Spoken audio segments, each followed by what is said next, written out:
Que alegria de estar aqui. Nossa, que prazer. É muito gostoso. Eu admiro muito o pastor dessa igreja. E assim, a gente só se viu em alguns momentos específicos aí. Mas só o nome dele já me deixa assim, Jesus. Então, que bom. Muitas pessoas que a gente está trilhando aí um caminho já longo, né? Hoje tive a surpresa de rever uma família aqui de Brasília, gente. Está vendo? Né? Então, como que a vida faz isso? Prazer revê-los. Mas que bom, vamos estar aqui. E eu desejo que mais uma vez eu seja um canal do Senhor e que o Senhor possa falar profundamente aos nossos corações. É interessante que, não vou falar o nome de ninguém, senão me enrola e tem muita gente que vai perder tempo, tá bom? Mas eu amo vocês, que a gente já se conhece bem na intimidade. Obrigada por abrir essa porta, por estar aqui. Muito obrigada.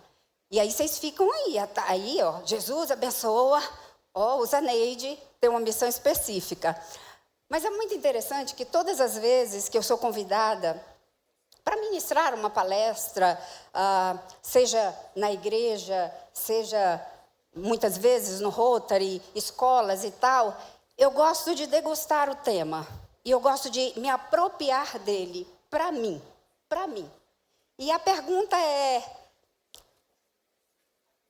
qual a mulher que eu quero ser? Né? E quando a gente pensa nisso, a gente vê que é uma coisa do futuro. Qual é a mulher que eu quero ser?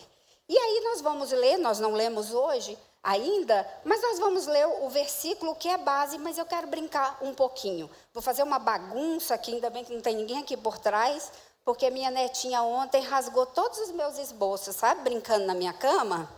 Aí eu cheguei e estava lá rasgado, desenhado florzinha, desenhada família. Então está assim, tudo picotado, mas eu vou entender essa bagunça porque eu já tinha estudado. Mas vamos lá ler Provérbios, né? Provérbios 31, nosso tema base 29, né? Mas nós vamos um pouquinho mais à frente. Então, Provérbios 29, eu vou ler, tá ok? Nossa, aqui ainda tem Bíblia, né? Que legal. Quase todo lugar que a gente vai agora é só um tablet, um celular, né? A gente nem vê mais o barulhinho das folhas. Escutei, que gostoso. Então, diz assim, Provérbios 29, Provérbios 31, 29. Muitas mulheres procedem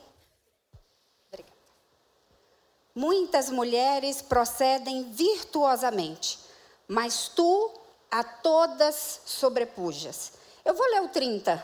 Enganosa é a graça e vã a formosura, mas a mulher que teme ao Senhor, esta será louvada.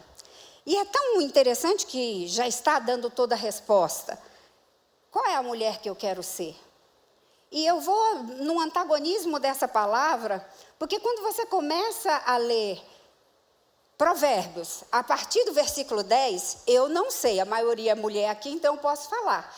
Mas quando eu chego no final, eu já estou assim, cansada. Porque essa mulher aqui é só a graça misturada com a misericórdia. E mulher, eu sempre brinco que, brincando mesmo e trazendo uma manhã mais leve para a gente. Quando aconteceu toda aquela loucura lá no Jardim do Éden, o homem saiu. E o homem saiu com uma missão específica. Vai lá caçar e trazer o mantimento para casa. E aí já começou ali. Aí a mulher tinha que ficar olhando a pedra, arrumando as pedras, olhando o menino, tendo cuidado com o bicho que vinha pegar. E a gente já ficou meia estressada de lá, com várias atribuições. Né? Eu estava com a Núbia no carro e a gente estava falando mais ou menos disso, que as mulheres hoje trabalham. Então, não é uma jornada, não é 2, é 3, 10, 20. E a gente fica nessa loucura toda. Então, quando eu olho para Provérbios 31, que mulher maravilhosa. Só que a gente se esquece da época, do contexto, a gente se esquece de estudar como é que isso acontecia, e aí a gente quer se tornar essa mulher o tempo inteiro. E a Bíblia fala para a gente não ser demasiadamente santo nem demasiadamente justo. E a tônica desse versículo está em demasia. E nós estamos adoecendo porque nós estamos fazendo as coisas em demasia. E a gente tem que lembrar que Eclesiastes 3 diz que há tempo para todo propósito. Todas as coisas, está tudo encaixadinho. E por que a gente fica mal? Nós, mulheres, né? A gente estava conversando e eu estava pensando exatamente sobre isso e a gente mencionou na vinda de Goiânia para cá. Como é que a gente tem que pensar, quem que eu quero ser? Como é que eu me determino a mulher que eu quero ser? Para mim, para eu descobrir essa mulher que eu quero ser, que de repente é essa mulher de Provérbios que faz esse tanto de coisa, primeiro a gente tem que descobrir quem a gente é. Na psicologia, a gente chama que a gente tem que traçar uma linha de base, e a gente na comportamental, na cognitiva comportamental, a gente traça uma linha de base, e dessa linha de base, a gente vai determinar as outras coisas. O que isso quer dizer? Onde é que eu estou? Vai me dar uma direção, um plano de ação, para eu saber onde eu quero chegar. E aí a minha pergunta: quem é você? Quem é você? Quem é você? Alguém aqui poderia dizer para mim quem é você? Eu sou uma mulher que quarta-feira que vem, dia 22, vou fazer 57 anos. Eu sou vovó de 3. Ó, tá vendo o orgulho? Sou vovó, que é a coisa melhor do mundo. Sou vovó, sou psicóloga, sou de Brasília. Gente, eu sou filha de uma mamãe de 96 anos, a coisa mais linda do mundo, lúcida, que ainda fica de cócoras e se levanta sozinha. Se alguém quiser ajudar, ela ainda briga, que diz que ainda não está ruim. Sabe, que admira e que vê nela uma mulher extremamente sábia, que soube escolher ao longo da vida jogar fora o que não tinha importância. Por isso que ela é tão lúcida, tão durinha, faz comida sozinha, cuida das roseiras dela, sabe? A gente chama para ela morar com a gente, ela fala: minha filha, enquanto eu der conta, eu não vou... 96, gente, vocês aguentam um negócio desse? Lúcida, a gente conversa todos os dias, 40 minutos, 1 hora, que delícia nós duas. Eu vou para a casa dela, eu fui no carnaval, a gente ainda se senta de perna cruzada, porque a minha mãe cruza as pernas, e senta assim em cima, toda bonitinha, e a gente tagarela e ri igual 2 adolescentes até 2 horas da madrugada.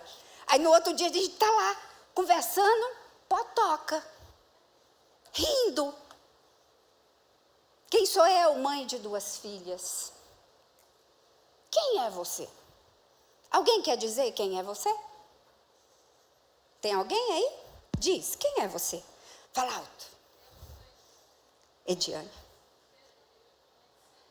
Mãe de 5 filhos. Vai ter 3. Trabalho triplicado, mas é uma delícia. É guerreira?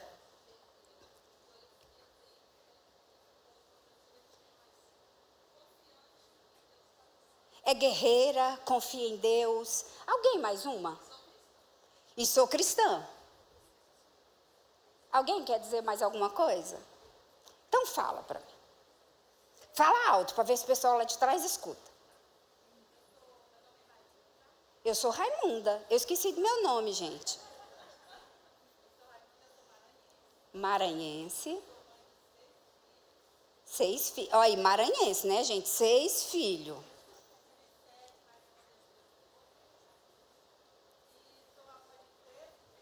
Gente, 13 netos.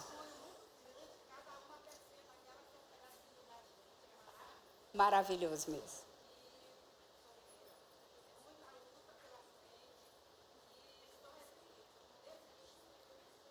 Resiliente. Perfeito. E é isso que a gente tem que descobrir, nossa linha de base. Quem somos agora? Onde é que a gente está? E sabe o que eu percebo? constantemente, aí eu vou brincando aqui com a Bíblia e você vai achando, tá? Gênesis, no capítulo 1, de 26 a 31, eu vou ler e eu já vou me adiantar e você vai achando.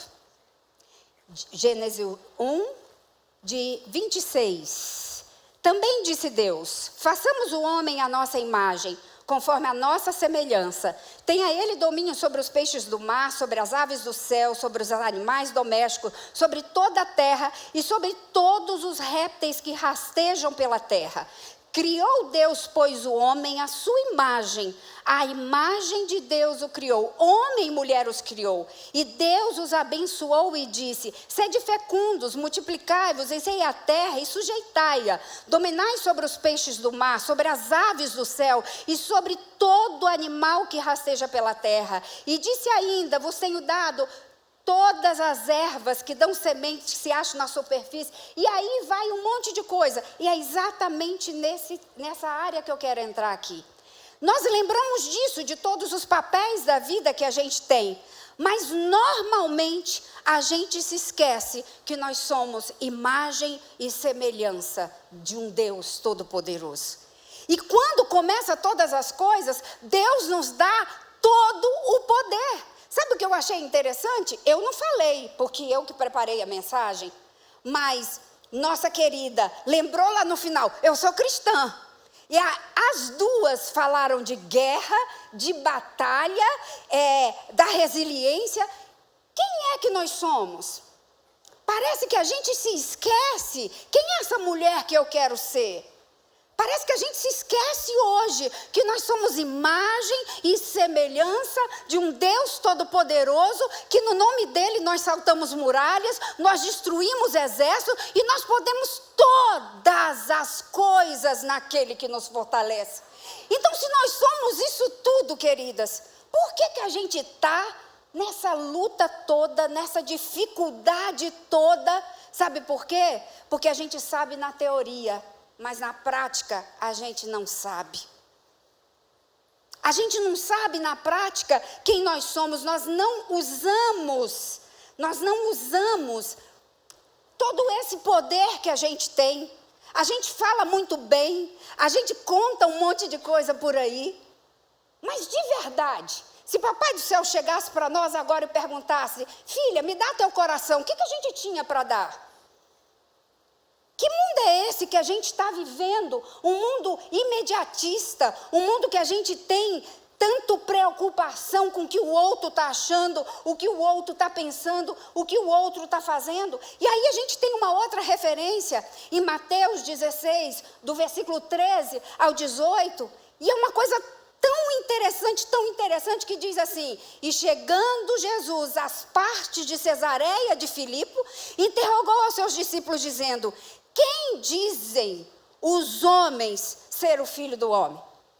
E eles disseram: uns dizem que é João Batista, outros dizem que não sei. E um monte de gente dizia um monte de coisa a respeito de Jesus. E é exatamente isso.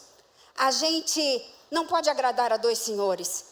E o que eu tenho visto é que a gente tem se perdido dessa essência, que eu sou a imagem e a semelhança de um Deus Todo-Poderoso, que eu salto muralhas, eu destruo exércitos e que eu sou mais do que vencedor em Cristo Jesus. E a gente se perde. Então a gente precisa, merece nessa manhã, traçar uma linha de base. Quem é você? Onde que você está? Como psicóloga, eu sempre digo que a gente está exatamente no lugar onde as nossas atitudes nos conduziram. A vida que eu e você temos é o resultado das escolhas que nós fizemos ao longo do caminho. Disseram um monte de coisa. E aí, é tão interessante que Jesus fala: e você, quem é que você diz que eu sou? Você está aqui junto comigo o tempo inteiro, quem é que eu sou? E Simão Pedro responde: tu és o Cristo, o Filho de Deus vivo. E Jesus respondeu e disse: bem-aventurado és tu, Simão Boanerges, porque tu não revelou a carne e o sangue, mas o Pai que está. Eu sou sim, eu sei quem eu sou. Sabe o que eu tenho percebido no consultório o tempo inteiro? que nós estamos nos frustrando, nós estamos o tempo inteiro mudando a rota, porque alguém não nos deu a paz do Senhor, alguém falou alguma coisa para a gente, alguém não fez aquilo que eu estava esperando que fosse feito. A gente está com emoção, a flor da pele. E não interessa, querido, todo mundo pode dizer, estou na menopausa. Nunca fiquei tão gordinha na vida como eu estou agora. Eu nunca tive problema, eu sempre soube qual era a roupa que eu queria. Hoje eu troquei 3. Eu estou mais gordinha do que quando eu fiquei grávida da minha primeira filha. Cheguei aqui, é claro que tem um monte de gente que me ama, você está linda, doutora. Não estou linda, mas primeira coisa que eu falei, que eu estava gorda. Sabe por quê? A boca fala do que o coração está cheio, gente. Aí a outra está me dizendo que eu estou linda e eu estou dizendo, estou gorda. Não interessa, porque a vida é sua, a vida é minha. Então essa pergunta nessa manhã, uma preleção de autorresponsabilidade mesmo. Onde é que tu está? Qual é a tua linha de base? O que é que está te fazendo chorar? O que está fazendo você brigar com as pessoas que te amam? Sabe por quê? A Bíblia diz que se os teus olhos forem bons, todo o teu corpo vai ter luz. Mas se os seus olhos forem maus, todo o teu corpo vai ficar em trevas. E a Bíblia ainda diz, em quão grandes trevas vai ficar. Então o que você está sentindo não é o que o outro está fazendo com você, mas é o resultado do sentido e do significado que você está dando à sua vida. Quem é que eu quero ser? O que eu estou sendo é um caminho e uma ponte para eu me tornar esta pessoa que eu quero ser quando?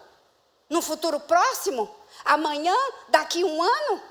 Todas as vezes que eu vou para a casa da minha mamãe, eu volto de lá com pérolas. E eu faço questão de aprender com aquela velhinha, porque independente de qualquer coisa, quase 100 anos, gente, ali tem história demais. Um dia desse ela falou assim para mim, minha filha, a gente escuta, porque é melhor escutar besteira do que ser moca. Aí eu, mãe, fala de novo aí? É melhor escutar besteira do que ser surda, mas a gente joga pro lixo. O que está ferindo o teu coração hoje? Quais são as vozes que você está ouvindo?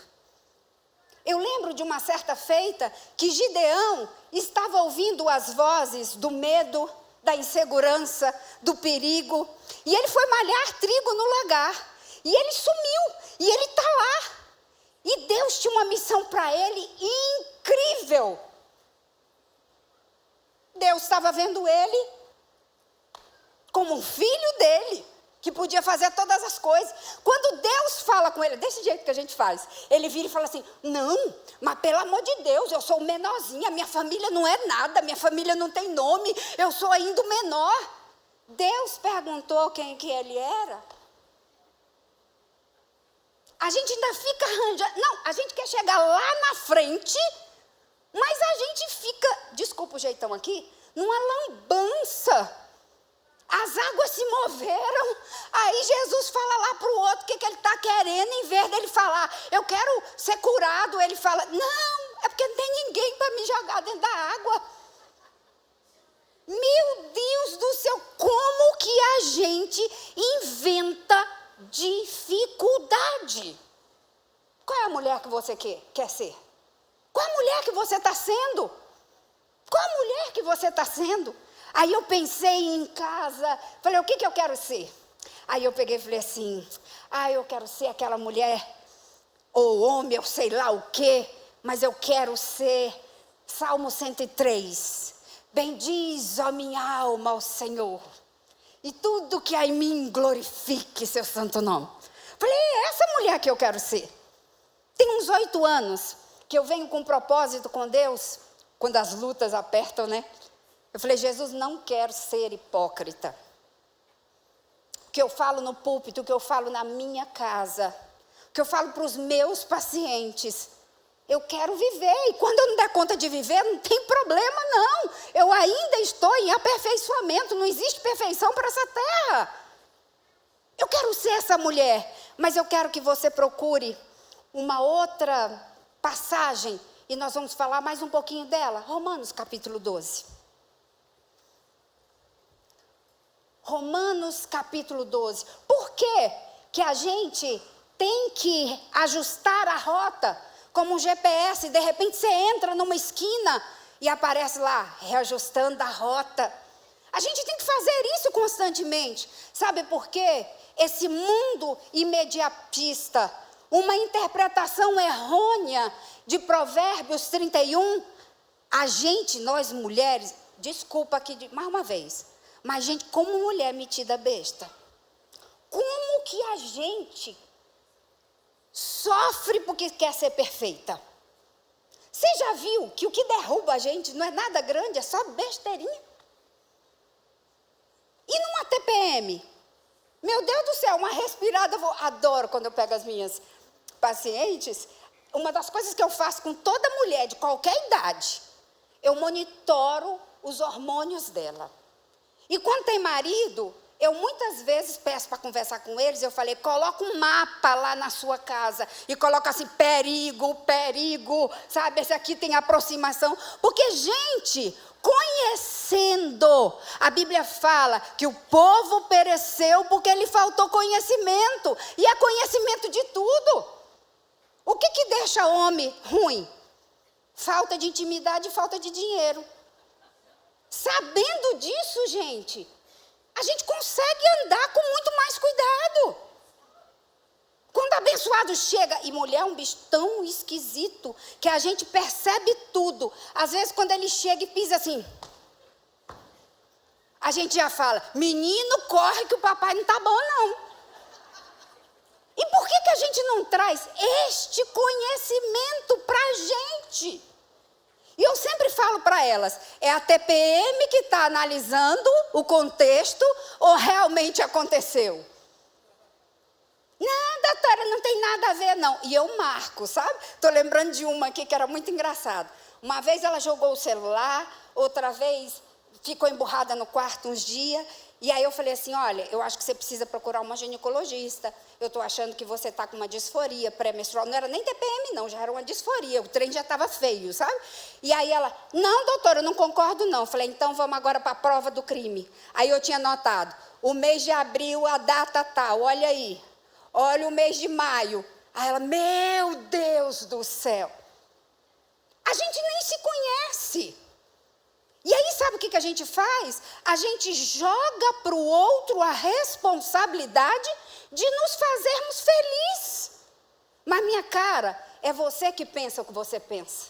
É você que sente o que você sente. E é você que vive o que você vive. Então o poder está na sua mão de se tornar a mulher que você tem imaginado. Quem tem ouvidos, ouça o que o Espírito diz à igreja. A responsabilidade é sua. E por que a gente não consegue? Vamos lá. Romanos. Já perdi tudo, já desmarquei tudo. Mas a gente acha aqui já. Romanos capítulo 12, versículo 1 e 2. Rogo-vos, pois, irmãos, pelas misericórdias de Deus, que apresentei os vossos corpos por sacrifício vivo, santo e agradável a Deus, que é o vosso culto racional.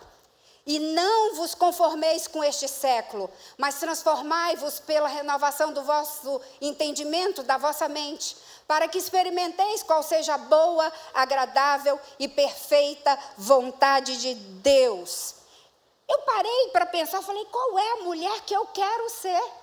Aquela que experimenta a boa, perfeita e agradável vontade de Deus.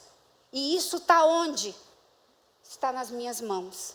Mas sabe por que a gente não consegue? Porque essa rapidez, a gente está querendo tudo rápido. E a gente não entendeu ainda a diferença entre estímulo e processo. Estímulo é isso que nós estamos sendo. Tem um congresso, aí tem uma palavra, e a gente se junta, a gente louva, a gente ri, a gente renova. Vem uma palavra que atinge o nosso coração, aí a gente vai lá como se fosse um adubo que viesse, e a gente vai. É isso, como que é estímulo? A gente vai para uns cursos aí de inteligência emocional, é tudo planejadinho. Como foi aqui? Aqui a gente sabe que a gente vem cultuar. Em alguns lugares são total manipulação. A batida do som é programada. O som alto, todo mundo se movimentando. As palavras são específicas, sabe?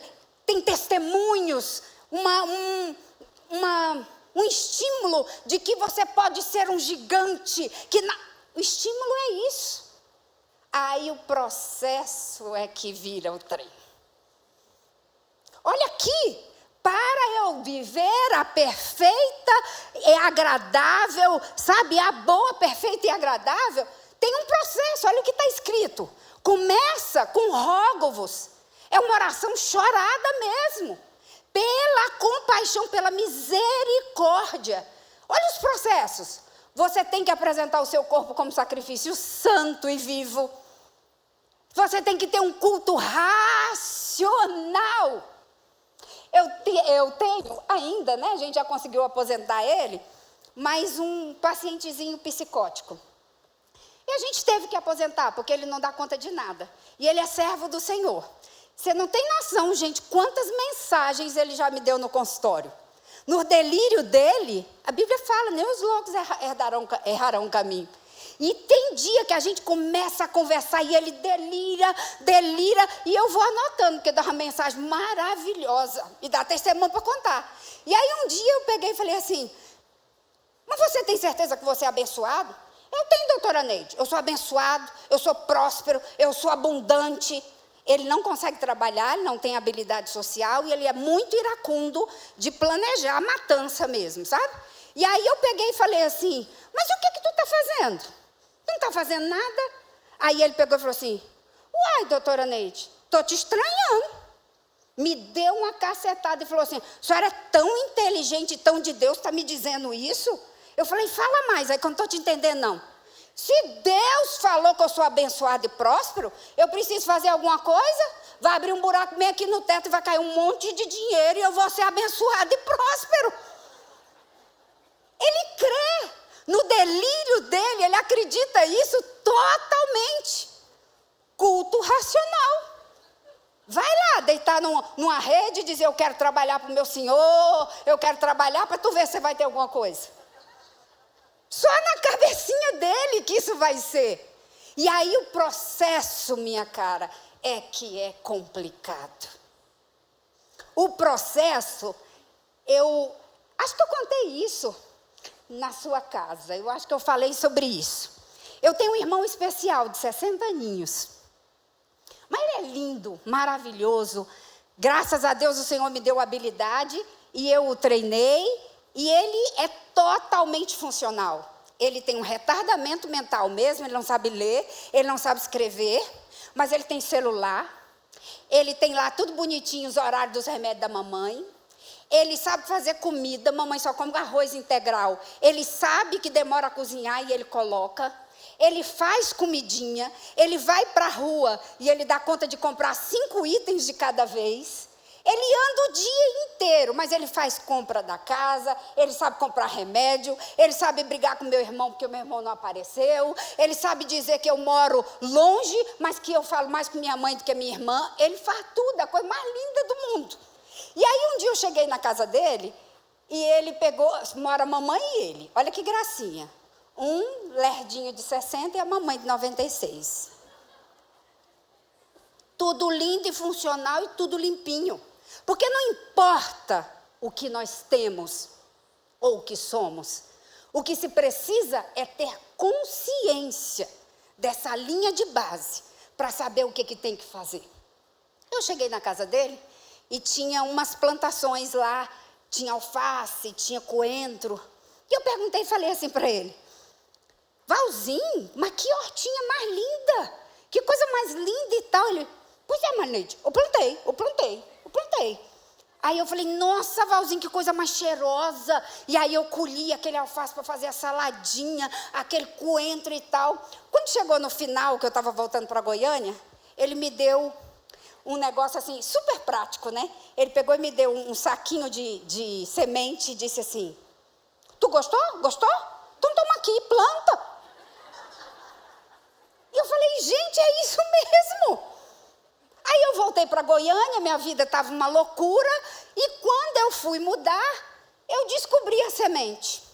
E o coração ferido, doído, machucada, abandonada. Meu Deus do céu, a gente sabe dessas coisas, como é que é, né? O negócio é desse tamanho, a gente ainda faz maior. Se o trem for grande, a gente desespera. E eu estava lá ruim, comprei uma jardineira, adubei a jardineira. E peguei e falei assim, deixa eu semear. Quando eu fui semear, a semente estava vencida. E aí eu caí no choro por causa de uma semente vencida.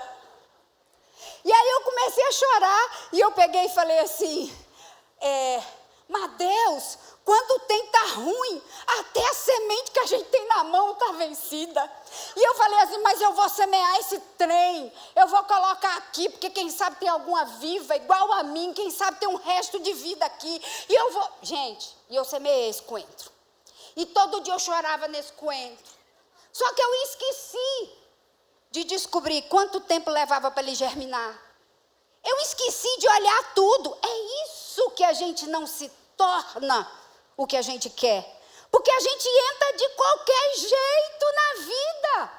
A linha de base nos prepara para traçar estratégia para chegar no destino que eu quero. Agora, se eu for de qualquer jeito, eu vou estar me expondo a intempéries que eu não preciso ter. Olha o que Romanos está dizendo. É um culto racional. E vai dizendo, eu não posso me conformar com isso, eu tenho que transformar. O que é transformação? Mudança. Aí eu estou lá chorando. E de repente eu olho e falo, meu Deus, morreu mesmo. Um dia eu estava na minha cama, e aí tem uma porta para a minha varanda, e está lá a jardineira olhando para mim, eu olhando para a jardineira, e só aquela terra ali, não tinha nada. De repente eu vi um broto. Corri e liguei a luz, 00:20. Tinha broto nenhum, gente, era imaginação da minha cabeça. Aí eu chorei, tá vendo, não tem jeito, Jesus, esse coentro está mostrando eu, pobre, coitado. Sabe qual é, muitas vezes, a nossa linha de base? Vitimização. Igual Gideão. Dou conta de nada, eu sou o menor. Aí eu fiquei quieta. De repente, sabe o que eu descobri? Que a semente germina porque ela é sufocada pela terra. Quando está acontecendo o processo lá embaixo, ninguém está vendo.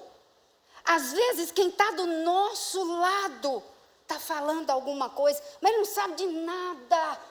A Bíblia diz que aquele que se apressa em dar opinião antes de conhecer os fatos, demonstra que é um tolo e passa vergonha. Tem um monte de gente em nome de Jesus sendo tolo e falando demais da vida do outro sem conhecimento. Talvez nós estejamos nesse processo lá, sendo sufocado por aquela água que está ali embaixo, às vezes escassas, às vezes mais. Você tem que descobrir o tanto de água que você coloca.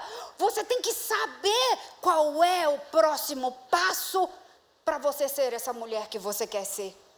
Passado 3 dias, de repente eu acordo. Tinha 300 brotos. Estava eu lá chorando de novo. Ai, Jesus, o trem brotou. Então tinha ainda vida nesse trem. E eu chorei tanto e eu fiquei tão alegre com aquele tanto de broto. Estava vencida, mas ainda há vida. Mais uma vez, quem tem ouvidos ouça. Ouça o que Deus está dizendo. Ainda que pareça tudo perdido, que essa mulher que você sonhou não esteja acontecendo, a última palavra sempre será dele, o autor e o consumador da nossa fé. Quem é que a gente está ouvindo? Qual foi o desespero? O que é que a gente está deixando? É renovação. Às vezes aquilo que era, deixa de ser. E aí por que a gente não está prosperando e vivendo essa imagem e semelhança de um Deus Todo-Poderoso? Porque a gente não conhece, a gente não reconhece as armaduras que a gente tem. Quer ver uma armadura, que é uma palavra da psicologia muito forte e feia? Pistantrofobia. Sabe o que é isso? Dificuldade de acreditar nos outros por causa das lutas. Às vezes a gente é tão machucado pela vida que a gente deixa de acreditar no outro. Quem você é? Quem você quer ser?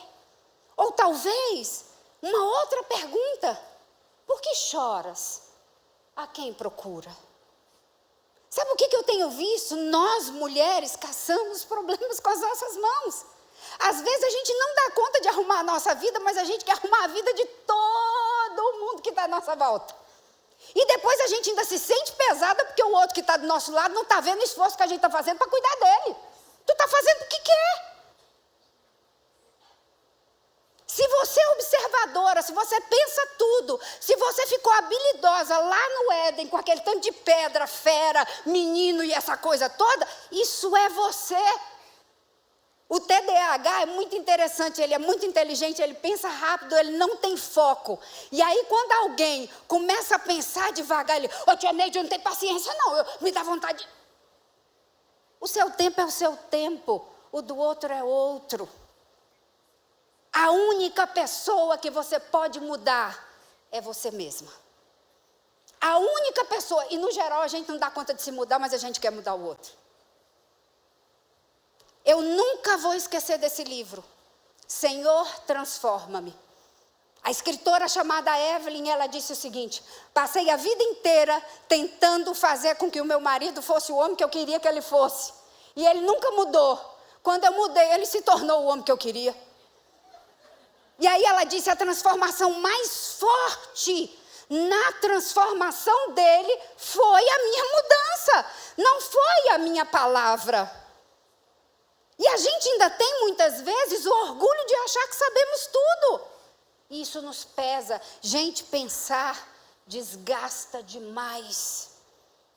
Dificuldade de acreditar. Dificuldade.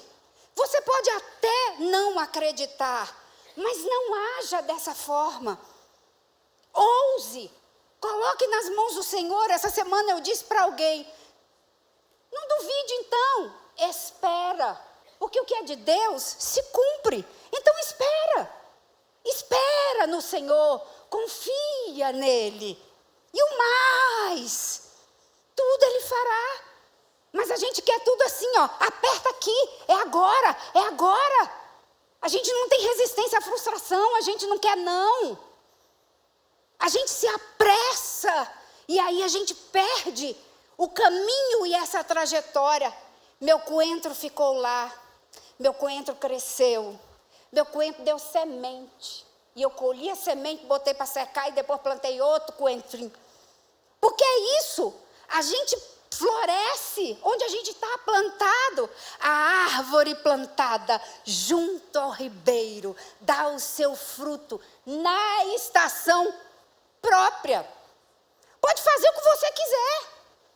Eu lembro que quando eu fui em Portugal, eu estava enjoada da estrada. Cheguei numa plantação de azeitona. Aí a cabeça boba imaginou que eu ia arrancar uma azeitona e ia comer a azeitona do pote. Ah, meu pai. Fui lá e meti a mão no trem, botei na... Amarga. Mas amarga. Passou o meu enjoo. Mas a minha perspectiva, a minha projeção e a minha expectativa tinha sido toda frustrada. Mas foi bom. Me curou. Está entendendo o que eu estou te dizendo? Pode não ser do nosso jeito, mas é do jeito dele. É na hora dele. E ele sabe, ele está no controle. Tem um monte de coisa na minha vida que eu não entendi. Passo vergonha por isso, choro às vezes, mas eu tenho uma certeza: que eu estou nos braços do meu Pai, que eu sou imagem e semelhança dele, que ele me amou primeiro, que ele enxugou as minhas lágrimas, que ele é o meu refúgio secreto, que ele é o bálsamo de Gileade, que ele sabe tudo para mim. Enquanto não esteve ninguém, quem esteve foi ele. Quem é você? Qual a outra coisa? Eu fiz uma cirurgia em outubro, e o meu tempo já passou, gente, já são 11h02, eu já estou há 40 minutos falando, acredita? Passou rápido, mas eu vou caminhando aqui, tá? Eu achei tão interessante que eu estava em casa e eu fiquei muito mal logo depois da cirurgia. E foi uma enfermeira lá em casa e ela foi me drenar. E aí eu falando para ela o que eu estava sentindo e tal, de repente ela olhou para mim e falou assim, nunca mais esqueci. Ela disse, Marineide, você não está doente, você está ferida e machucada. E eu falei, gente, é isso mesmo. Eu não estou doente, eu não estou aqui com uma doença que está me acabando. Eu estava machucada. O meu corpo estava em processo de cura. Eu tinha cortes. E o meu corpo precisava fazer aquilo. Ele estava trabalhando, ele estava machucado, ele estava frágil. Mas ele estava se renovando lá dentro e buscando forças para florescer na hora certa. Por que a gente não consegue viver essa abundância que Gênesis nos mostrou? De dominar os peixes do mar, as feras e tantas coisas. Porque a gente está doente. Ou a gente está dando um significado de um machucado, de uma ferida, a uma doença terminal. E lembre, o jeito que você vê, assim você é. A Bíblia diz isso. Se os seus olhos forem bons, vou pegar uma parte da cognitiva comportamental. O cérebro pensa, coração sente, corpo se comporta. Se eu penso, meu marido está me traindo, meu coração dói, fica apertado, e daqui a pouco como é que eu posso agir? Eu fico hipervigilante, de repente eu quero mexer no celular, eu quero não sei o quê, e aí eu fico arranjando, sabe, coisa onde não tem. Talvez você esteja ferida, mas o bálsamo de Gileade é poderoso para curar toda e qualquer ferida, minha querida. Creia nisso e abra as portas, todas as alas, para que o Senhor entre e trabalhe o seu coração. E aí, usando uma frase muito usada pelos coaches, onde você foca e expande. Mas a Bíblia dá um antídoto para isso aí. Retenha o que é bom, abstenha-te do que é mal. Para aí um pouquinho e pensa, o que você está pensando? Está te deixando com raiva, está te deixando insegura, está te deixando com medo, está te deixando frágil? Minha querida, renove, deixa a transformação do teu entendimento vir, para que você experimente a boa, perfeita e agradável vontade do Senhor. Eu não tenho mais tempo, mas uma coisa que a gente diz tanto na psicologia é que, e aí eu pego uma ponte na Bíblia, um abismo gera outro abismo. E na Bíblia, quando está falando isso, olha aí, é uma ação, é uma coisa contínua, uma coisa que eu vou fazendo vai levando uma outra.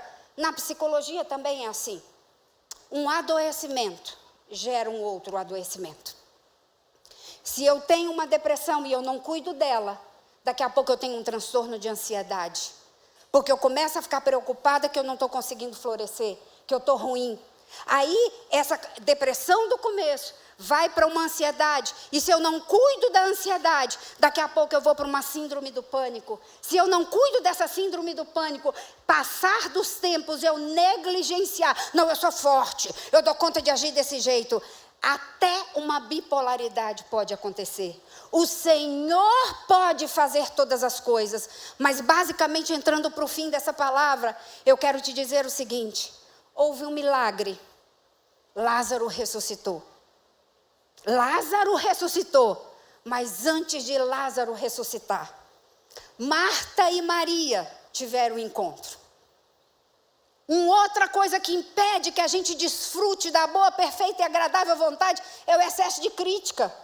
E a gente viu Marta fazendo isso. Ô, Jesus não desconfia, não, manda Maria trabalhar. Eu estou aqui morrendo de trabalhar e ela fica só aí nos seus pés te curtindo. A gente nem sabe cuidar da nossa vida, gente. E a gente fica criticando o que o outro está fazendo. Já pensou a petulância nossa? Às vezes nós fazemos isso. A gente critica Deus. Não é possível que Deus não está vendo que fulana faz exatamente isso. Quando Marta encontra Jesus, ela diz, eu imagino, tá? Jesus, eu arrumei a casa, eu fiz quitanda para você, eu fiz tudo, mandei te chamar e tudo. Não sabia de nada, Jesus corria o risco de ser preso, tanta coisa. Mas de repente ela fala, se tu não estivesse aqui, Lázaro não teria morrido. Aí Maria está lá no canto dela, adoro. Aí Jesus vai e fala bem assim, onde está Maria? A gente é tão avexadinha que a gente vai embora. Marta já foi numa distância doida encontrar Jesus. Eu não aguento antes de ansiedade. Se eu não falar, eu morro. Morre não, minha querida. Você até aprende.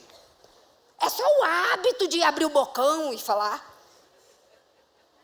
Aí Maria, que tinha ficado nos pés de Jesus, chega lá toda lindona. Depois que Deus mandou chamar, Jesus mandou chamar. Aí ela chega e fala, ô Jesus, eu que estou dizendo, tá? Desse jeito. Ô Jesus, eu ficava lá nos teus pés, né? Tu estava me ensinando isso, eu não sabia de nada. E você estava me preparando para esses dias. Ô Jesus, mas, sabe, eu sei que se você estivesse aqui, Lázaro não teria morrido. Aí Jesus não aguenta e fala, onde é que está Lázaro? Sai todo mundo seguindo Jesus. Aí Jesus chega lá, tem um defunto, mas tinha uma pedrona na frente do sepulcro. Jesus podia ter falado assim, pedra cai fora que eu vou ressuscitar o defunto. Jesus fala, homens, tira a pedra. A mulher que você quer ser, te coloca hoje numa posição de tirar as pedras. Não do seu jeito, não na sua hora, mas conversando com o Senhor e sabendo como que isso tem que acontecer. É assim que a gente alcança e descobre quem é essa mulher. Descubra essa linha de base. Fala, Senhor, abra os meus olhos para que eu veja. Unge os meus ouvidos para que eu escute. Passa a sua mão no meu coração para que eu sinta o que eu mesma estou fazendo. E a minha vida não está legal. Me diz, Senhor, quais são os passos que eu preciso ter? O que é que eu preciso fazer? E aqui terminando, porque não tem mais jeito. Quando eu estive aqui, acho que 1 ano e meio, 2, sei lá, já faz um tempo, né? Eu contei de algumas destruições que estavam acontecendo na minha vida. E eu tenho uma filha que está com 30 e poucos anos. Infelizmente, a minha filha viveu um relacionamento abusivo. Ela apanhava, os filhos apanhavam. Foi tanta situação que eu ajudando as famílias dos outros, de repente eu não conseguia ajudar a minha. Culpa, sempre estive na obra, sempre fui criticada, sempre fui abençoada, engrandecido o nome do Senhor pelo que acontecia. E eu sei da minha vida. E aí, de repente, minha filha estava assim. Uma culpa desesperada. Como que eu não protegi essa menina? Sabe o que é você dormir quase todos os dias com medo de que chegasse uma ligação no dia de manhã e a minha filha e os meus 3 netos estivessem mortos? Polícia, gente, na minha casa. Pelo amor de Deus, que vergonha. Eu no consultório e de repente, doutora Neide, chamar uma polícia que o abençoado, blá, blá, blá, blá, blá, blá. Tudo que eu temia me sobreveio. Sabe que a pessoa assim, deixa eu fugir, não quero nada, meu Deus do céu. Parece que eu sou extrovertida, né? Um dos perfis da minha personalidade é introversão. Tudo a gente pode trabalhar. Eu não escolhi estar no púlpito. Foi Papai do Céu que sonhou isso para mim. Meu pai disse que eu seria uma prostituta. Papai do Céu disse que eu ia ser uma pregadora, que eu ia curar corações. Então é isso, a última palavra é dele. Sabe o que aconteceu? De repente a minha filha decide separar para não perder a guarda das crianças. A polícia foi lá, meu netinho que hoje tem 13 anos, a outra de 9 aninhos, que acabou de fazer também, e a outra já com 7. Sabe, a pequenininha com 7, 3 aninhos. Ela levou um tapa tão grande no rosto que ela nem conseguiu chorar de tanto susto. E a gente pergunta: Deus, eu fui para a sua casa, eu ganhei almas para Jesus, eu fiz isso, até hoje eu estou fazendo. O que é isso? A gente pode não entender nada, mas a gente tem que ousar levantar a voz e dizer: eu sei que o meu Redentor vive e que por fim se levantará. E minha filha separa, porque a escola que as crianças estudavam veria as marcas roxas nos meus netos, cintada, mãozada, chinelada, sabe? Minha filha enforcada, e você orando, fazendo arrependimento? Claro! Por que eu não chamei a polícia desde a primeira vez? Porque eu fui orar, porque Deus, por quem vem o escândalo, que não sei, não quero entrar nesse mérito. Mas eu estou aqui para dizer mais uma vez que o nosso Deus, desde que os nossos olhos estejam em Cristo, o nosso Deus é poderoso para transformar o mal em bênção. Sabe o que eu quero dizer para vocês? Tem 3 anos que a minha filha está separada. Segunda-feira, ela casa com o primeiro namoradinho dela, o que deu o beijinho com 16 anos. Esse menino apareceu, e aí eu conto toda arrepiada. Deus, ele tem defeito, claro. Mas se ele tivesse ido no meu consultório, antes eu diria para ele: some dessa mulher, tu tá doido? Como é que tu vai se aproximar de uma mulher com 3 filhos de outro e de um outro doido? Eu teria dito isso para ele. Mas os propósitos de Deus, a gente não consegue entender nem o caminho que Ele vai nos levando. Sabe o que aconteceu? Esse rapaz chegou, um rapaz que abre porta, um rapaz que ora com os meus netos para botar eles na cama, um rapaz que de repente, as meninas estão lá agitadas, ele olha e fala assim: uai, o que aconteceu? Estou entendendo não. E todo mundo acalma. O pai e a mamãe dele, meus netinhos chamam de vovô Luiz e de vovó Miriam. Todo sábado eles almoçam juntos, sentados à mesa, e eu vejo o maior cuidado de Deus. Deus está lá trabalhando. Ele esses dias estava desesperado: Neide, será que eu dou conta de fazer sua filha feliz? Os seus netos felizes, eles já sofreram demais. E eu falei para ele: garoto, você é muito homem, viva um dia de cada vez. Eu quero dizer para você que você pode contar comigo. E eu termino agora mesmo. As meninas que cantaram, será que a gente pode fechar cantando de novo? Sonda-me. Pode vir para cá que a gente já vai terminar. Sabe o que aconteceu, minha netinha? Quando soube que eles iam casar, teve uma crise de choro, gritou. E pegou e falou assim: eu não gosto dele, eu odeio ele não vai ser meu pai. E eu fui conversar com ela. Falei: por que você está assim, Sofia? E ela disse: vovó, eu estou com medo de amar o Tilito mais do que eu amo meu pai. E eu falei: filha, mas não tem problema. Amor é convívio. Quem é que leva você para a igreja? Quem é que vai com você para o restaurante? Quem é que de uma certa forma te vê muito mais essa semana? Todas as semanas. Aí, 2 anos. E aí ela pegou e falou assim: é o Tilito, né, vovó? Eu posso amar ele? O que eu quero dizer nessa manhã é que Deus é poderoso para fazer infinitamente mais do que pensamos, do que imaginamos. Talvez você não entenda. A única coisa que eu quero que você pense hoje: estou ansiosa? Claro que estou. Pedindo o dia inteiro: Deus, faz a minha filha e os meus netos amarem esse homem.